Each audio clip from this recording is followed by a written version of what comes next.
Shalom and good morning everyone.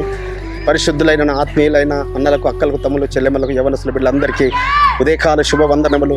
ఉదయకాలం సంతోషంతో మనం దినం ఆరంభిస్తే దినమంతా సంతోషంగా ఉంటుంది. ఈ దిన కృపావాక్యము చూసుకుందాము.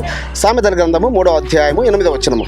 అప్పుడు నీ దేహమునకు ఆరోగ్యమును, నీ ఎముకలకు సత్వయు కలుగును. ఎప్పుడు మన దేహములకు ఆరోగ్యం కలుగుతుంది, మన ఎముకలకు సత్వ కలుగుతుంది? పై వచనం చూస్తే మనకు అర్థమవుతుంది. నేను జ్ఞానిని కదా అని నీవు అనుకొనవద్దు, యెహోవా యందు భయభక్తులు కలిగి చెడుతనము విడిచిపెట్టుము. మనం ఏమనుకోవద్దట, మనకు మనం జ్ఞానం అనుకోవద్దట. ఈ లోకంలో చాలామంది ఈ బలహీనత ఉంటుంది. తనకు తాను చాలా జ్ఞాని అనుకుంటారు. ఓకే అనుకుంటే అంతవరకు పర్వాలేదేమో, కానీ ఇతరులను తక్కువ వారిగా వాళ్ళు ఎంచుతారు, తక్కువ వారిని ఎస్టిమేట్ చేస్తారు. కానీ నీవు ఎదుటి వారిని నాకన్నా జ్ఞానులు అనుకున్నప్పుడు నీవు జ్ఞాని అనుకోవు సుమా. అయితే ఆయన యొక్క పాదాల చెంత, తండ్రి నేను జ్ఞానిని కాదు, నేను వెర్రివాడను, నేను అల్పుడను అని అంటే ఆయన జ్ఞాన వివేచనలు ఆయన ఎందుకు గుప్తంగా ఉన్నాయి కాబట్టి ఆయన నీకు అనుగ్రహిస్తాడు. అప్పుడు నీ దేహంలోని అవయవాలన్నిటికీ ఆరోగ్యము. ఈ రోజుల్లో చూస్తే చాలామందికి తెలియకుండానే వారి యొక్క ఆర్గాన్స్ ఒక్కొక్కటి డ్యామేజ్ అయిపోతుంది. తెలియకుండానే వారి దేహంలోని మరి కిడ్నీస్ పాడవుతున్నాయి, కొందరికి లివర్ పాడవుతుంది, కొందరికి ఊపిరితిత్తులు పాడవుతున్నాయి, కొందరికి ప్యాంక్రియాటిక్ సెల్ పాడవుతుంది, కొందరికి హార్ట్ పాడవుతుంది. మరి ఇవన్నీ ఈ ఎముకల గూడులోనే భద్రపరచబడి ఉన్నాయి సుమా.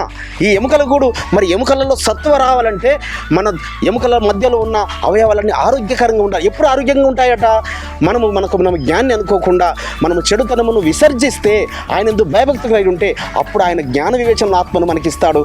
మరి మన దేహంలో ఆరోగ్యమును, సత్వను, మన ఎముకలు సత్వని ఇస్తాడు. అందుకే ఎలీషా గారు తాను జ్ఞాన్ని అనుకోలే. ఆయన 2 రెట్ల మరి ఆశీర్వాదం, రెట్టింపు ఆత్మ కావాలని కోరుకున్నాడు.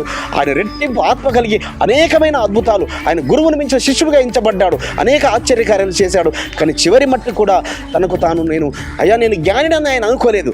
కాబట్టి ఆయన ఎముకలను తగిలి చనిపోయిన యొక్క సైని యొక్క శవము లేచింది. ఎంత గొప్ప కృప చూడండి. ఆ ఎముకల్లో ఎలాంటి సత్వను ఇచ్చాడు, అతి కృప పరమత్తని. మన ఎముకల్లో కూడా అలాంటి జీవమును ఉంచి ఆయన దీవించునుగాక. ప్రార్థన చేసుకుందాం. పరిశుద్ధుడైన తండ్రి, అబ్రహాం, ఇస్సాకు, యాకోబులు, ఎలోహిం, అవును నాయన, మేము జ్ఞానులు అనుకోకుండా నీ పాదాల చెంత మేము పడి ఉన్నప్పుడు మీ జ్ఞాన వివేచన ఆత్మను మాకు నేర్పించి మా దేహంలో ఆరోగ్యమును, మా ఎముకల్లో సత్వని ఇచ్చేవారు మీరని మీకు స్తోత్రములు చెల్లిస్తూ యెహోవా మెస్సీయ నామమున స్తుతించి వేడుకుంటున్నాము పరమ తండ్రి.